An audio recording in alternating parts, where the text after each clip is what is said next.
out there. So I guess next Wednesday, NBA TV's got this show where they're gonna talk about the 2001 76ers, and they're gonna say everything but the chip. And my reaction, now it. I used to catch a ribbon for my boys back in the day when I was talking about runner-up jewelry because I'm a Buffalo Bills fan, and hey, they had 4 runner-ups. And I said that because it was something to be proud of because it's to go into the show is a big deal. But, I said it because I genuinely thought they were a special team and they came up short, just lost to better teams. But LeBron James comes along and now everybody's got to get runner up. And this Sixers team, I remember so well because that's when Shaquille O'Neal was in his prime. You couldn't stop Shaq. Kobe was coming, but Shaq was just beasting and feasting. He feasted. But let's remember the Sixers, they gave Allen Iverson, he had MVP. You could debate that with him and Shaq. I'd make a strong debate there. Larry Brown got Coach of the Year. Dikembe Mutombo was a Defensive Player of the Year. I forgot who was Sixth Man of the Year. Did they have Cheerleaders of the Year? Was Philadelphia the best city to play in to go visit? I mean, they had everything. But aside from game 1, they lost 4-1. And they talking about everything but the chip.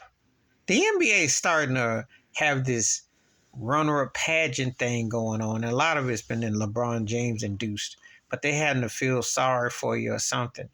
The Sixers aren't the most heartbreaking team to lose in a finals. I don't think that was a heartbreaking loss. I'd have to, think back to some finals that I felt were more comparable. There were more, options. I mean, if I think back, 10 years ago, the Heat and the Spurs, that was everything but the chip if you think about it, because Ray Allen says LeBron hits that big corner shot.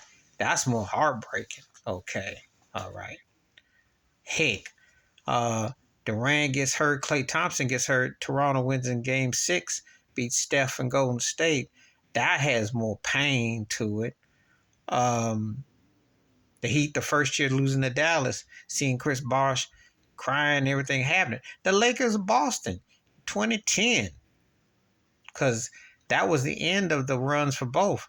That was more heartbreaking than that. I mean, Iverson is a great player, one of the greatest ever. Larry Brown's one of the greatest coaches ever. And I do know, they almost parted the ship with that situation. Having said all that, though, it don't merit no TV show talking about everything but the chip. I mean, this is what's going to become the NBA. We're going to give a ribbon.